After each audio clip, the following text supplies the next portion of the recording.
Welcome to Changing Higher Ed, a podcast dedicated to helping higher education leaders improve their institutions. With your host, Dr. Drum McNaughton, CEO of The Change Leader, a consultancy that helps higher ed leaders holistically transform their institutions. Learn more at changinghighered.com. And now, here's your host, Drum McNaughton. Thank you, David. Today we celebrate our 200th episode in over 5 years of Changing Higher Ed. It's been a wonderful ride, and I'm pleased to have a special guest for this episode.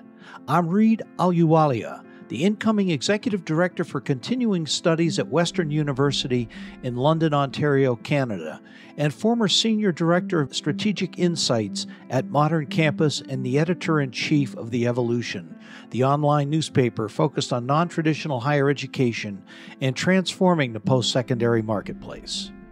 As a result of his working with Modern Campus and Evolution, Amrit has a unique and interesting vantage point from which he sees higher education and has great insights into higher ed and what institutions need to do in the changing marketplace, that is, its triumphs and defeats. He joins us today to talk about what's going on in higher ed and how we need to change the business model to remain relevant and sustainable. Amrit, welcome to the show. Hey, well, thank you so much for having me back.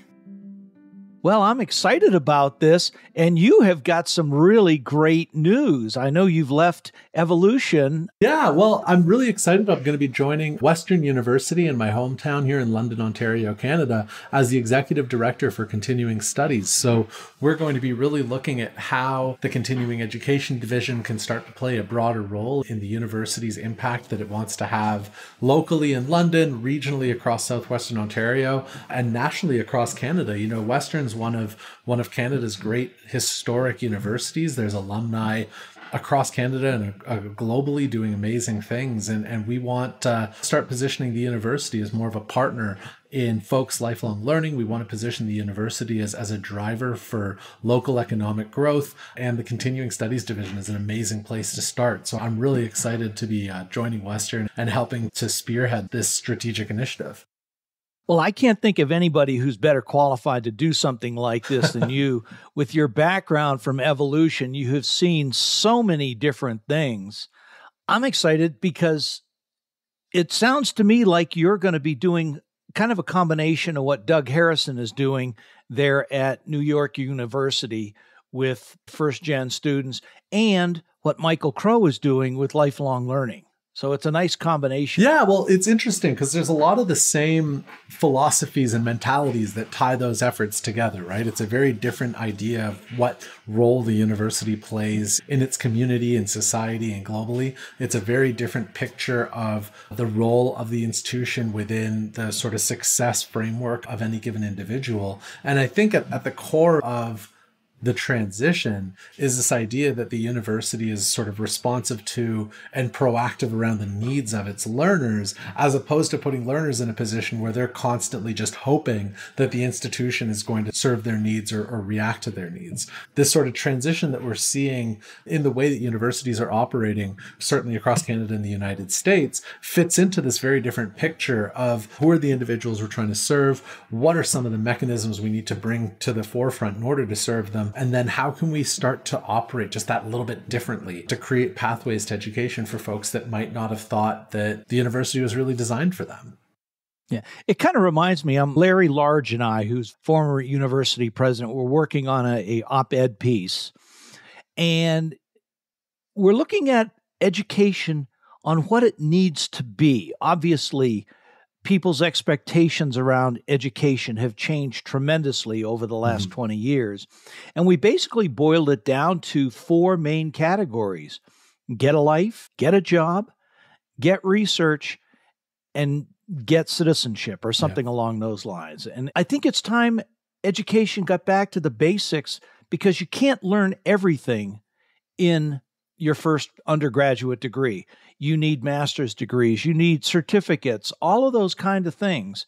which I guess is a pretty good segue for what we're going to talk about today. Absolutely. Well, it's kind of why I was really excited about this topic, because it really does start to bring a lot of these questions to the forefront about, what role does the institution serve? And for folks who are listening, I'd also recommend checking out Michael Horn's work on jobs to be done theory and how it relates to higher education. There's a lot of different people that the post-secondary ecosystem is trying to serve, but we have historically tried to serve that diverse population of individuals with the same tools, the same approaches, the same models. And the reality of it is that if we want to be successful as an industry, we need to recognize that folks are looking for different things at different times. And it's not necessarily the benefit of every institution to try to be everything to everyone all at once. But if you can be a value-adding partner in an individual's learning journey, then there's an opportunity to really make sure the right people are finding you and you're helping people find the right opportunities for themselves. So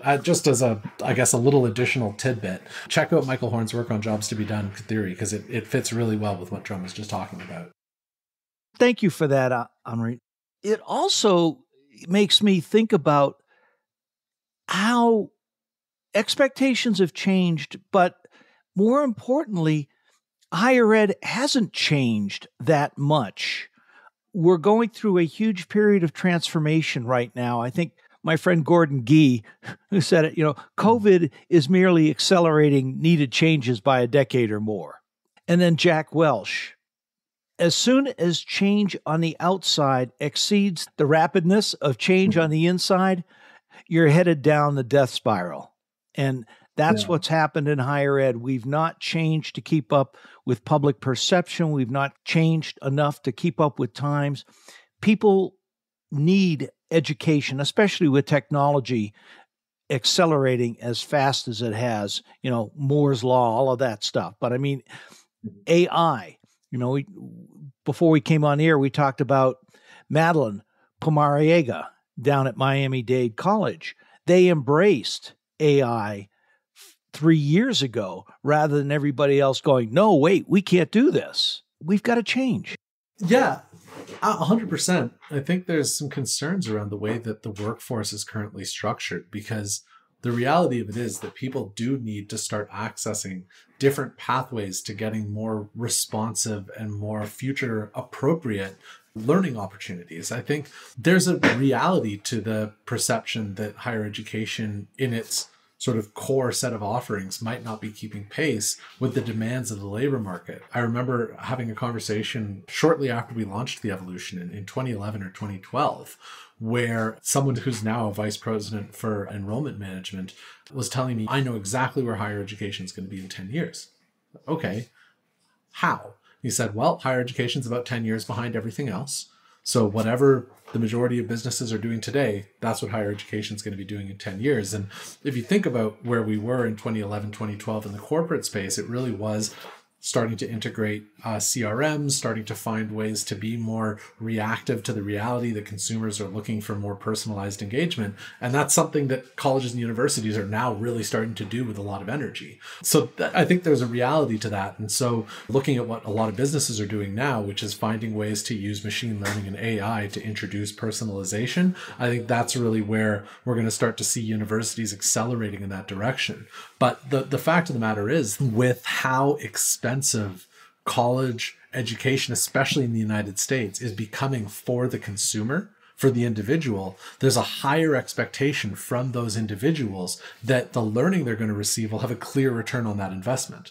Right? When we looked at education as being a public good, when we looked at education as something that was heavily subsidized by government bodies, when we looked at education as something that the community really supported individuals to pursue, then I think there was a little bit more openness on the part of students to take a journey and to sort of let the institution guide that outcome and to sort of have that broad feeling that the institution is going to have my best interests at heart. I'll land in a place that makes sense. I trust this experience.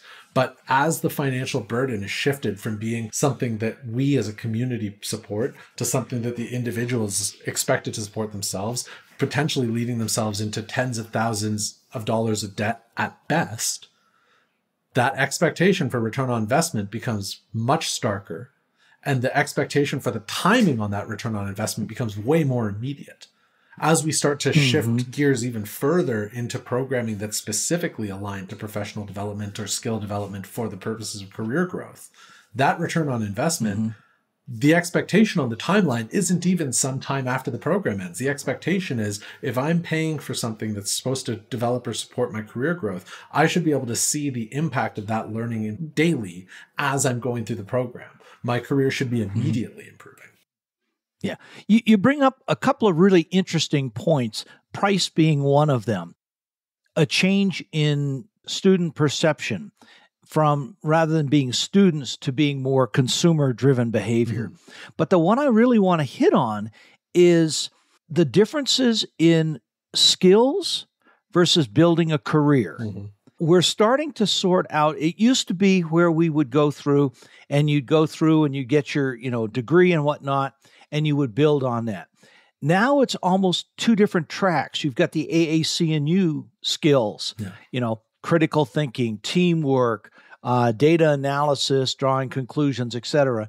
And then you've got your technical knowledge that you need, whether it be business, whether it be IT, etc. It's almost like there's two separate tracks there. I want to find a third one, but I'm struggling with that right now. Well, I think it's interesting, right? Because we used to think of people as T-shaped professionals. The ideal professional is a T-shaped professional. And that individual has, if you think about the letter T, a horizontal set of durable skills or soft skills or professional skills, call them what you will, transferable skills that help them to base their career, and then a deep vertical line of technical capability that takes those durable skills and allows them to dive into a particular area. So we had T-shaped professionals. Then we had pie-shaped professionals. If you think about the pie symbol, there's a one horizontal line and then two vertical skill sets that, gets them technical knowledge or technical competency in a few areas. I was thinking about a chocolate cream pie, sorry. But then you take it a step further and you start to think of a trident-shaped professional, a comb-shaped professional. The fact is that if people are working 25 to 35 careers over the course of their lifetime, the era of the T-shaped professional is over, because there are very few industries that will allow someone to build a single technical competency framework and have that be the driver of their entire success over the course of their career. So one thing I just want to add on this is when we talk about the idea of durable skills or transferable skills that come out of a liberal arts education, and I know this is a topic we're going to come back to, the reality is that when we think about the structure of a lot of liberal arts programs, they're not necessarily defined or built around the idea of very intentional learning outcomes designed for transferable skill development. Instead, what we're doing in a lot of cases is actually training people to be academics in the fields in which they're studying. So if someone's taking an English degree, they should be building this incredible broad set of skills, that the critical thinking, the ability to communicate, the ability to work in a team, that's going to support any career direction they want to go. But instead, what we tend to do is train people to be professors of English. So what we should be doing is building that horizontal durable skill set. What we're in fact doing is building a vertical technical skill set. There's a great piece in The Evolution by David Scable, who's now the president of Excelsior College. And he wrote about how competency-based education could save the liberal arts. It comes back to this idea of students having a clearer sense of what they're actually paying for when they pursue a degree. Because the reality is that the majority of students want career outcomes from their learning experience. And what David talks about is if we start to apply competency-based frameworks to liberal arts education, we can be more meaningful about the development of those transferable skills and those durable skills that will allow the student to take that educational process in any direction they want to go. If they want to stay in the academy, then they can start to build the vertical skill set of being a technical academic. And that's great. But if they want to take that education and go into any other field, then they're actually building in a very meaningful way that horizontal durable skill set that'll allow them to thrive in any industry. What you're talking about is a traditional liberal arts education. In its purest sense. Yes. In its purest sense. And if we go back to the T, that horizontal is those durable skills. Yes. The critical thinking, the working in teams, data analysis, etc. And AAC&U is not paying me to say this, so that's okay. As much as business is changing, as much as society is changing, technology is changing, that vertical T is going to be multiple T's, and it's going to be varying lengths. Yes. That, to me, is what higher ed should be thinking about at the undergraduate level. Graduate studies are totally different. I mean, that old adage, a bachelor's degree teaches you how to think. A master's degree teaches you specific skills. The PhD, you're bringing new knowledge into being. Yeah. To me, that still works. Absolutely. Absolutely. And I think this is where we start to think about the institutional role starting to evolve, because there's a lot of universities that still think of their roles as being gatekeepers of knowledge as opposed to facilitators of learner outcomes. That's so critical. It's a key difference in the way that we position ourselves as an industry. Because again, the reality of it is that knowledge is easily accessible. Knowledge is very easily accessible. I can take a course on Coursera right now that pulls the majority of its resources from MBA level programming at the Ross School of Business at the University of Michigan. Because from their perspective, the value that they're creating in those programs is not access to the information. I can access the information on Google. I can access it on YouTube. I can pull a book from my local library. Edupunk learning is still very possible. So what's the role of the institution then? It's to take that knowledge, it's to contextualize it, it's to create linkages, it's to create opportunities for growth that go beyond just accessing the information itself. The information isn't the product. The product is what you're able to do with that information. And some people will be able to take those core resources and build on them the way that they need to. And some people will really benefit from that more robust experience that the institution is able to offer. But that shift in mentality is also what takes us to this place where we can look at education as something that goes beyond access to an undergraduate, a graduate, or a postgraduate learning.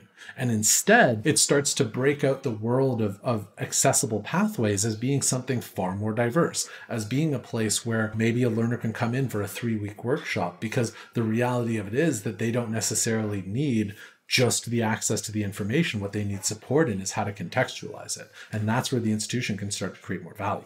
And along those same lines, higher ed understands the learning process. Yes. You say you can get the knowledge anywhere. They understand the learning process. They understand, or should understand, how to contextualize this information, put it into the process. If higher ed would stop focusing as much on the undergraduates and start looking at it from, and this is a Michael Crow, why try and sell one thing when you can sell a lifetime of courses, learnings, etc.? You're not going to be all things to all people. But if you specialize in certain things, and this comes back to the branding and positioning, if you specialize in certain things, Carnegie Mellon is a great example of this, or, Michigan, Ross School of Business. You've got certain certificates. Students can come back there at any given time. Let's use the term learners, because they're not students, they're learners at this point. They can learn new skills there and go back to their workplace and apply them. Well, this is the core of a movement called the 6-year curriculum, which is a different way of thinking about the institutional framework that goes beyond education as maybe a 2 or a 4-year experience at the start of someone's career, and instead thinks about the institution as a consistent partner in an individual's lifelong learning journey. And this is very selfishly why I'm so excited to be more actively within the world of continuing education leadership, because when you think about the opportunity for an institution to be a value-adding provider over the course of a lifetime, it really lives in how the continuing education division can create consistent and relevant access to learning opportunities for individuals that happen over the course of a lifetime that are responsive to where they are in their career, where they want to go. Going back to the evolution for a moment, a few years ago, we published an article with at the time, the Dean of Extension at Harvard University, a fellow named Hunt Lambert. And he was talking about the 6-year curriculum and how the role of the institution in individuals' learning experience is changing. And I'm just going to read a quick quote from that article. "The winners will have an information-based learner relationship management business not a teaching and learning based business. So his philosophy is basically that if we think about the broad spectrum of the role that an institution plays in an individual's lifelong learning experience, accessing information from the institution cannot be the only responsibility of the institution. Instead, the role of the institution is to build lasting and value-adding relationships with the learner, to understand what the learner is trying to achieve, and to facilitate their development of the skills, the resources, the tools that they need to be able to achieve those goals. If it's programming offered by the institution itself, fantastic. If it's access to career advising and career support, we can do that too. If it's suggestions on where they could go to access the skills they want to access, or if it's even just a vision into the kinds of competencies they need to be able to build in order to access the outcomes that they're trying to achieve. That's the role of the institution. It's learner relationship management, not necessarily purely teaching and learning. Teaching and learning has to be a component of that learner relationship. Mm-hmm. I coined a term, probably about 5 or 6 years ago, talent supply chain. Yeah. That is what higher ed is. They are the manufacturing for the talent supply chain. You take raw materials, you give them your processes, et cetera, you kick them out, and then they need to be ready, whether it be the industry sending them back or they going back on their own for specific learning outcomes.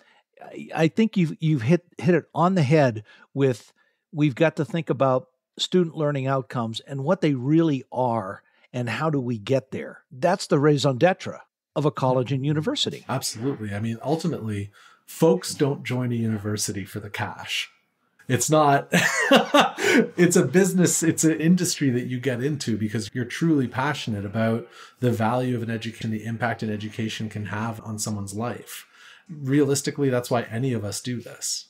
We certainly hope that's the case. That's it, right? I mean, so the reality of it is that when folks get up every morning and come into the office, they're trying to find ways to meaningfully impact an individual's life. They're trying to figure out, how do we create ladders to socioeconomic prosperity? How do we break cycles of poverty? How do we create opportunities for development and growth? How do we help businesses more relevantly and more adequately serve the needs of their employees? And how do we position employees to help them grow their businesses? How do we keep jobs from being offshored? How do we bring more industries to our community? Like all these questions revolve around the same core principle, which is, how do we help our neighbor? And what's the role of the institution in helping our neighbor? And all of those pieces come back to this central question, which is, well, how do we be student-centric? How do we make sure that students aren't getting mired in processes and bureaucracies so that they can focus their time on learning? How do we make sure that that learning actually addresses the things that they're trying to achieve? And how do we make sure at a macro level that the institution's creating an environment locally, regionally, nationally that invites more investment into the community? All of those things come back to that same principle. What I see is happening in higher ed is something that happened in corporate America back in the 80s or 90s. You remember Michael Hammer re-engineering the corporation, et cetera. There was a lot of slicing and dicing. You're good at this. We're good at supply chain, et cetera, et cetera. I see the same thing happening in higher ed, but it's a very different business model for them because they're not used to outsourcing student advising or things along those lines.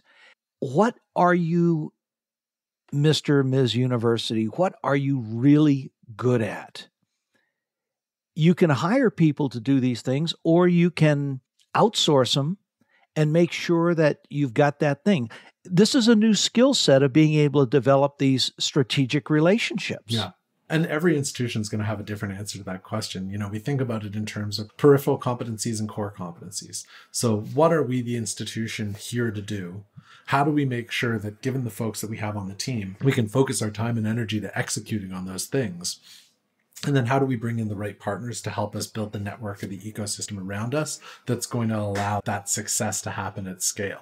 It's, as you've said, this is a very common approach in the business world. There are very few businesses that want to build their own CRMs. There are very few businesses that want to build their own cloud hosting infrastructure. But in the post-secondary space, it's incredibly common to reverse engineer very basic technologies. It's very common to try to do everything internally with a single sort of vertical integration. But the reality is that it's incredibly inefficient. It's generally not as high quality, and it takes focus off of the stuff that the institution should really be doing. Now, the flip side of this is when we start to see things like an over-indexing on OPMs, an over-indexing on program partners, because that core question again comes back to, well, what are we, the institution, here to do? Are we white labeling programming, or are we offering programming that we truly believe in? And if our focus is on offering programming that we truly believe in, okay, well, A, how do we find partners that are going to help us deliver that programming to the people that we're trying to serve? Or B, how do we make sure that we're focusing our energies on the development and maintenance of high quality programming and not on other stuff that distracts from it? So it's interesting, right? Because all these things kind of come back to that question that you've just highlighted, which is, well, what are we, the institution, here to do primarily? And then what are all the things that need to happen in order for us to do what we need to do at a high level of competency and skill? Well, I think we've solved all the problems at the university level at this point. We've at least asked the right questions. We're asking the right questions, which I think is critical for all institutions to be doing right now, is you've got to be asking yourselves these really hard questions. But there's other impacts there. There are other places and things that impact the higher education institution. Your board governance, it's becoming more political than it ever has. Accreditation, it's so much aligned right now with financial aid. But are we doing the things that we need to be doing? Let's start with accreditation, because I know that's something we're both passionate about. It's interesting because there are some leaders who'll talk about the accreditors as being really forward-thinking, really energized, really oriented to supporting innovation. And you'll talk to other leaders who see the accrediting bodies as a damper on any innovation possibilities. The reality is that financial aid is dependent on accreditation standards, which is one of the key reasons why we see so many non-credit programming not being financial aid eligible, despite the fact that it is of extremely high quality. I would say that the ROI expectations on a non-credit professional development program are at a much higher level than a 4-year undergraduate degree program, because the reality is, as I mentioned earlier, the expectations for ROI on that non-credit learning experience are immediate. So if the program is of a low quality, not only will the student see it as a waste of their money and time, but they're very unlikely to even continue or persist with the offering. So the rigor that's required to be successful in non-credit space is at a very different level. But because that programming doesn't necessarily fit the time-bound restrictions of a standard accreditation process, it becomes very difficult to credit micro-credentials and alternative credentials and non-degree credentials through the same pathway. If we create an environment where we have, short-term Pell as a jumping off point in the States, where we have the opportunity to think about non-credit programming through that lens of being at a high quality, then the role of the accreditor is really to facilitate the development of high quality non-degree credentials that help people achieve their goals. Because as a community, we should be paying for that, right? We, the community, we, the economy, benefit from people who have the skills and the knowledge and the ability to make more money, right? We want as many people as possible making as much money as they can for the health of the economy. And as a community, we should be comfortable investing in that, because it's what keeps crime rates low. It's what keeps dependence on the social safety net low. It improves healthcare in general. It improves the ability to put money back into the economy by buying stuff. It brings more businesses. Wait a minute. You're going Democratic. You're going Democratic on this. But that's when we're talking about education as a public good. Right? That's what it means. It is. And we've forgotten that type of thing for the most part. One of the things, as you're talking about this short-term non-credit stuff, A good friend of mine just joined HLC, the Higher Learning Commission, and they are looking at a way of accrediting credentials. Fantastic. I think that is so good. That is so smart on their part. Kudos to the leadership there. Absolutely. For doing this. If they can get this in and defining what is high quality, does it need to be credit, non-credit, whatever.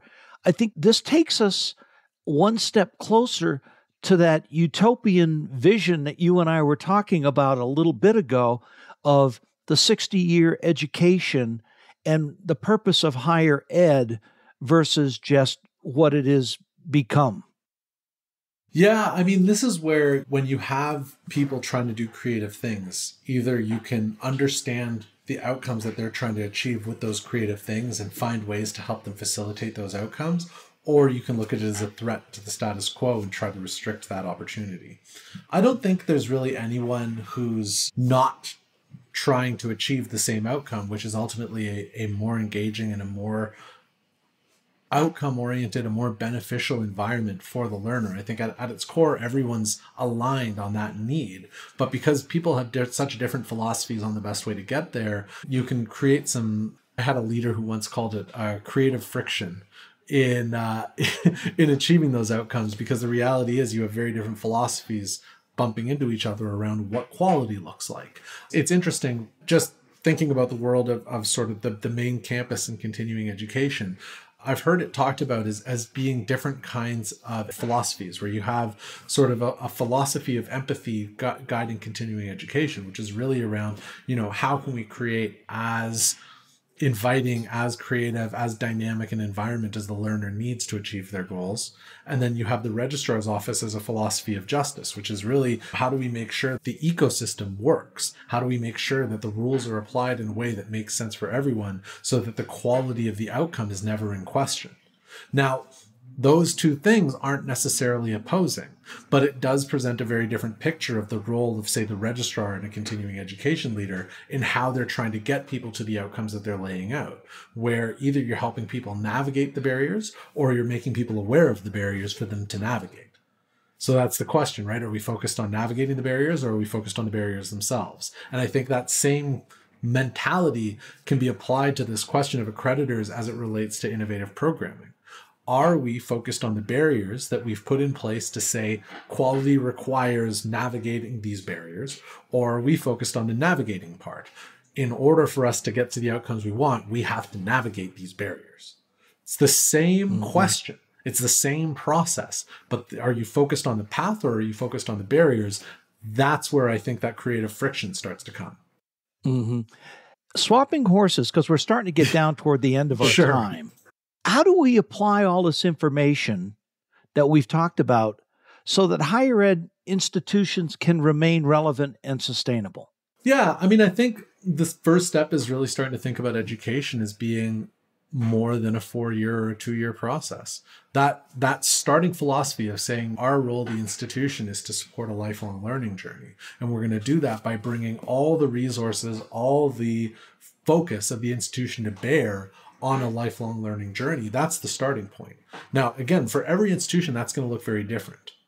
But when I think about how we can start to create opportunities for all the expertise, all the brilliance of the institution to be as accessible as possible, it starts to step towards this idea of not thinking about our product as something that we're gatekeeping, but instead of thinking about our product as something that we want to create as expansive access to as possible. If you remember the Dark Side of the Moon album cover, where we have a strong beam of light hitting a prism and then expanding into a rainbow, a million colors.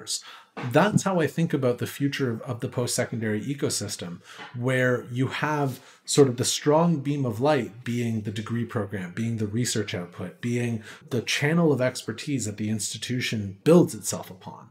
I think of the prism as being that mentality around student centricity.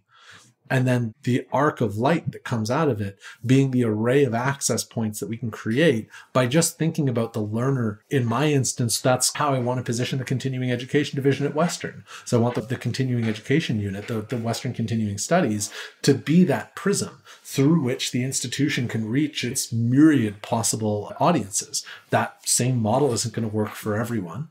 But that's certainly, I think, the philosophy that we're trying to bring to our work, which is we have this phenomenal institution with these phenomenal research and learning outcomes that we prepare alumni with, that we create the brand with, that we have the history of the university with. How do we make sure that that expertise is as accessible and as democratized as it can possibly be, so that as many people as possible can gain the benefit of a relationship with our institution? Yeah, I'm going to toss one other piece into this. You can't do it in a vacuum. Certainly not. You've got to stay up with what's going on. Most programs are put together because you've got one or two faculty with a particular expertise, et cetera. Market research is your friend, folks. Market research is absolutely your friend, and creating relationships with industry, with all of those things. What is it that they need, and what is it they project they're going to need? That the future environmental scanning, when we do strategic planning, that's what this is all about, is what's going to happen in the future and how do we plot a course to get there? Absolutely. I couldn't agree more. This has been a fabulous, I always enjoy talking with you. This is so fun for me, Amrit. And I really appreciate your coming back on. I mean, you were my guest for my 150th episode. And here we are for 200. We're getting closer to solving all of education and the world's problems, but we're not quite there yet. Every 50 episodes, we're going to take another chunk out of it. This is good. This is good. Can you name one institution? I'm sure you can. One institution who you think is doing this right, is changed their focus to be able to focus on the student and preparing them for the future, that 60-year education. Yeah, I mean, you mentioned it off the top. I think Arizona State's done an unbelievable job of repositioning themselves around three key pillars designed specifically for these outcomes. So at ASU, they have a very specific pillar designed for undergraduate teaching and learning, a very specific pillar designed for research, and a very specific pillar designed for lifelong education. Then they have sort of a horizontal structure of shared services that facilitate the delivery of learning within each of those pillars. But the idea is that we don't want to continue to distract people from doing the things they're here to do. There are some faculty that are primarily focused on research, and they should be given the space and the resources and the capacity to make that research a reality. But from that research, there comes a second phase, which is, okay, well, how do we make that research relevant to local industry? How do we make that research accessible to folks that need it, and taking the extension mentality to bear? So we can create a pillar designed specifically to do that. We have an entire pillar focused on undergraduate teaching and learning, because quality of the undergraduate learning experience requires distinct and specific focus. And it's the same thing for lifelong education. That capacity to create myriad options for folks to access the institution to get the value that they need has to happen in a very conscious and focused way.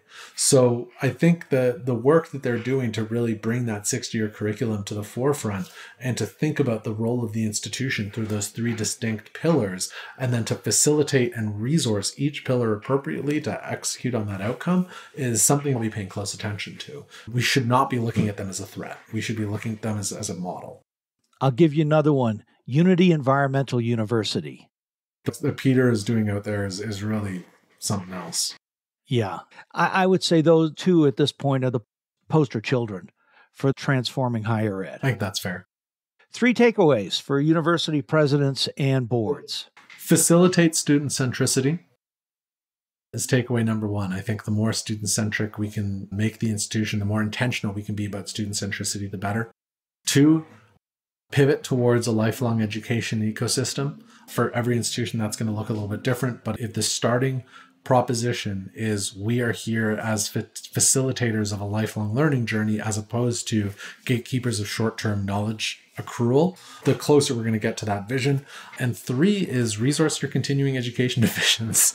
And very selfishly, but continuing education divisions play a key role in helping the institution really position itself as that driver of community, of regional, of national growth. It positions us as drivers of professional development. So the more capacity you provide your continuing education division to bring the resources of the institution to bear in a way that serves different audiences, the better. Mm-hmm. And one of the beauties of you doing this through continuing education is you don't have the high regulatory environment that you would through accreditation. Now, again, coming back to that core question, and it's funny because I do believe in the importance of a regulatory environment, but the dynamics of the rigor that exists in the continuing education space is not any less than what's expected from a highly regulated space. It's just that we serve a different metric of what quality looks like, and in some cases, a far higher bar. Yeah. And that is a very true statement. In most, I wouldn't say most, in some universities, and others, the quality is not as there as it should be. And that's unfortunate. I think that's a fair point. So you're going to Western. Yes, sir. That's what's next. I'm excited for you, and I look forward to possibly being able to help you up there at some point. Yeah, Drum, hey, it's always a pleasure to get to talk to you, and let's stay in touch because I think there's a lot of change on the horizon for all of us.